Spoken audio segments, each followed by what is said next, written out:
اعوذ باللہ من الشیطان الرجیم، بسم اللہ الرحمن الرحیم۔ پروگرام تحقیق کے ساتھ آپ کا میزبان سید انشاد حسین جعفری آپ کی خدمت میں حاضر ہے۔ گزشتہ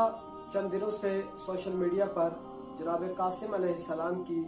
شادی کے حوالے سے ایک ویڈیو خاصی وائرل ہوئی۔ اس ویڈیو پر، اس ایشو پر تحقیقی جائزہ پیش کرنے کے لیے آج ہمارے ساتھ ایک عالم دین موجود ہیں، جناب علامہ فرحت حسین مہر صاحب، جو کہ ایک مذہبی اسکالر ہیں۔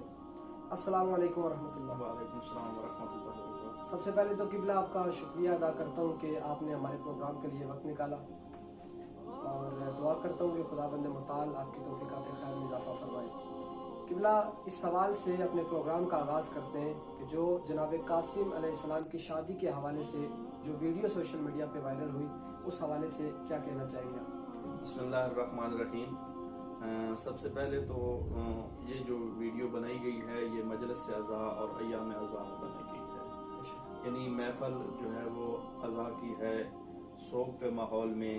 اور ان دنوں میں جہاں امام حسین علیہ السلام کے غم کو تازہ کرنے کے لیے محفل منعقد کی جاتی ہے، مجلس کرائی جاتی ہے مجلس، تو اس مجلس میں یہ کرنا کسی طور پر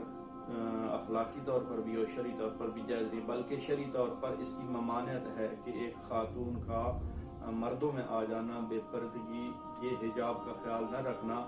اس سے بڑھ کر شریعت کی پامالی اور کچھ نہیں ہو سکتی، جو مقصد کربلا کے بالکل منافی چیز ہے۔ جی بالکل ایسے ہی۔ قبلہ، جناب قاسم علیہ السلام کی شخصیت کے اوپر روشنی ڈالیں۔ جناب قاسم کی ولادت کب ہوئی؟ واقعہ کربلا کے ٹائم ان کی عمر مبارک کیا تھی؟ جی، حضرت قاسم جو امام حسن مجتبی علیہ السلام کے بیٹے ہیں، اور یہ شہزادہ جو ہے وہ کربلا کے میدان میں امام حسن کی نشانی، جو کہ مجاہد کے طور پر، جہاد کے طور پر ساتھ شریک ہوا ہے امام حسین علیہ السلام کے، تو آپ کی عمر مبارک مختلف، کچھ 12 اور کچھ 13 سال لکھتے ہیں۔ تو جب امام حسن علیہ السلام کے اس بیٹے کی عمر 12-13 سال ہے، تو ہم یوں کہیں کہ ابھی بالغ بھی نہیں ہوا، ابھی تو اس ایج پہ نہیں پہنچا کہ اس کی شادی کی جائے، تو ہم اپنی طرف سے شادی منعقد کرنا یہ ایک صحیح فیصلہ نہ ہوگا۔ قبلہ، تاریخی حوالے سے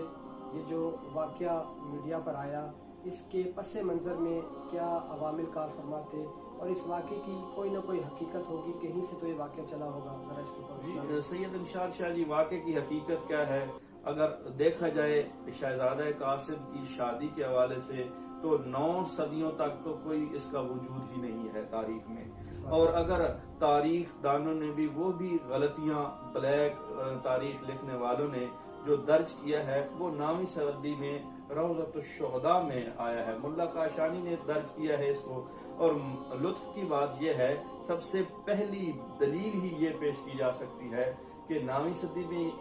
عقد حضرت قاسم کو ذکر کیا گیا، پھر اس سے جو لکھنے والا تھا، اس سے روایت لینے والا تھا، نقل کرنے والا تھا، اس نے عقد کے ساتھ ساتھ شادی کا بھی تذکرہ کر دیا، پھر آگے جب منتخب سے آگے کا اسرار و شہادت تک پہنچا، تو وہاں جا کے شادی کے ساتھ ساتھ ایک بچے کا بھی اضافہ کر دیا۔ یہ اس کو کہتے ہیں جھوٹ کے پاؤں نہیں ہوتے۔ تو حضرت قاسم کی شادی کا تذکرہ معتبر روایات میں موجود بالکل نہیں ہے، اور اگر ہم فرض بھی کر لیں کہ حضرت قاسم اس وقت اس ایج کے فیکٹر پہ تھے، تو یہ کیا مناسب ہے کہ امام حسین علیہ السلام کربلا کے میدان، عاشور کے روز اور عاشور کی شب شادیاں کر رہے ہوں، جب ان کا سارا کنبہ شہید ہو رہا ہے، قربانی کے لیے جا رہا ہے، قربانیاں ہو رہی ہیں، اور اس سوگ والے ماحول میں، ماتم کے ماحول میں،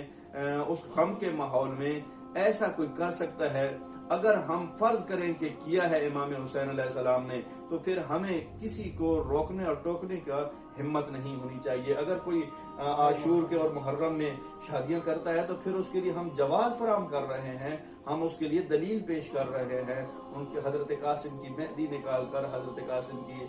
دلہن کو مجلسوں میں لا کر، تو اس سے بڑھ کر یہ بے وقوفی اور احمقانہ کام نہیں ہو سکتا۔